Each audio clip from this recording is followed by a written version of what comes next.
Você acha que a morte é o fim? Mas e se ela for só uma mudança de frequência? E se quando a consciência para, ela não desaparece, mas se transforma? O Projeto Aware, de 2014, é um dos maiores estudos já feitos sobre isso. Ele analisou mais de 2.000 casos de parada cardíaca na Universidade de Southampton. E os resultados são impressionantes. 40% dos sobreviventes relataram ter algum tipo de consciência ativa por até 3 minutos depois que o coração parou, mesmo com o cérebro clinicamente desligado. Um dos pacientes chegou a descrever com precisão os eventos que aconteceram na sala de reanimação.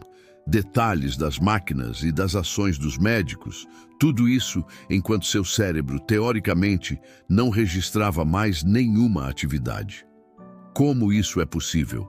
O Dr. Sam Parnia, da Universidade de Nova York, um dos líderes nesse campo, sugere que a consciência pode, de fato, persistir além do que chamamos de morte clínica. As imagens de ressonância magnética funcional mostram que a experiência subjetiva que chamamos de eu pode não ser tão dependente da atividade cerebral contínua quanto imaginávamos. É como se a mente tivesse um eco, uma ressonância que perdura por um tempo, mesmo após o silêncio do coração. Agora, vamos sair do hospital e entrar no universo da física quântica. Uma das leis mais fundamentais do cosmos é que a informação nunca se perde, ela apenas se transforma.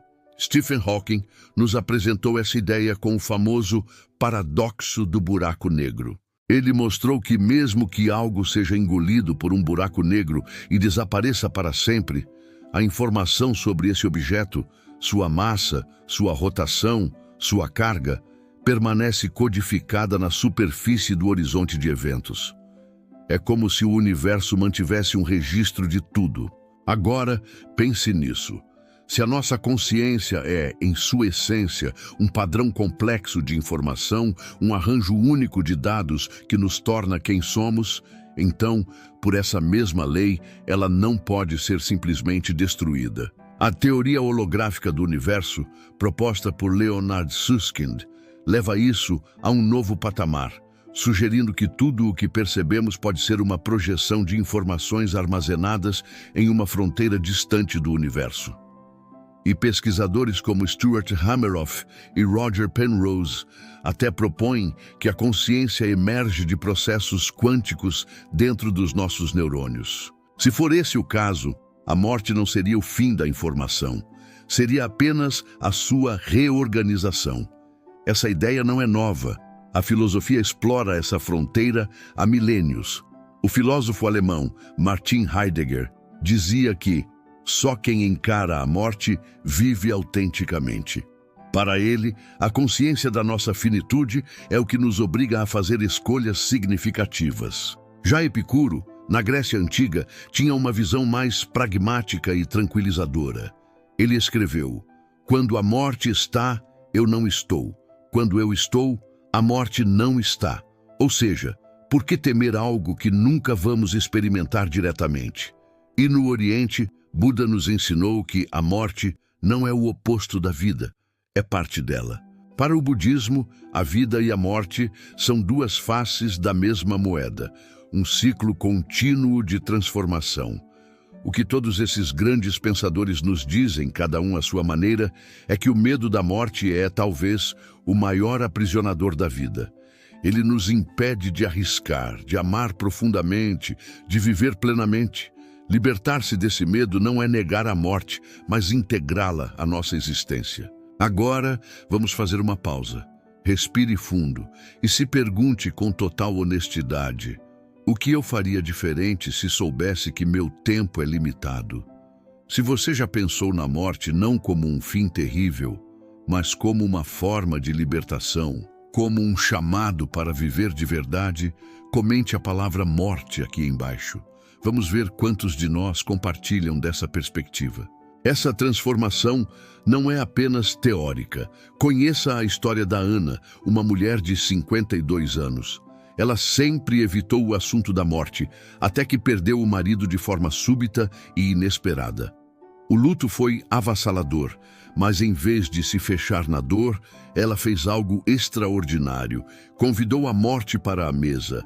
Ana criou o que ela chama de ritual do legado. Toda semana, ela se senta e escreve cartas para os filhos. Nessas cartas, ela não fala de tristeza, mas de vida. Ela compartilha lições que aprendeu, pede perdão por erros que cometeu, revela sonhos que ainda tem. Hoje, ela diz: a morte não me assusta mais. Pelo contrário, ela me ensinou a viver com uma urgência amorosa, a não deixar nada importante para depois. A história da Ana nos mostra que encarar a finitude pode nos tornar mais presentes, mais conectados e, ironicamente, mais vivos. Mas, se a consciência não desaparece, o que ela se torna?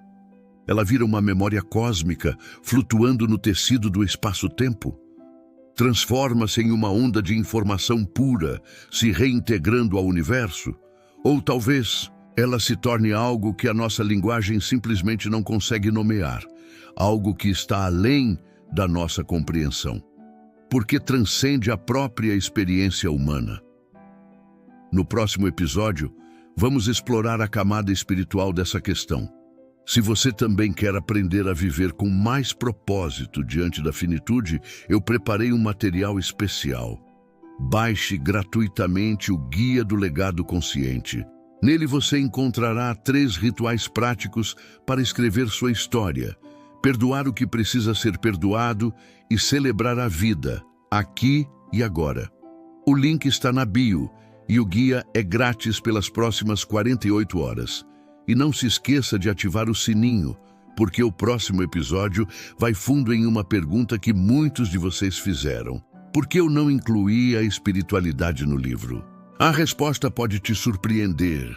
Lembre-se, a realidade nem sempre é o que parece, mas a morte pode ser o grande portal para entendê-la. Obrigado por assistir e até a próxima.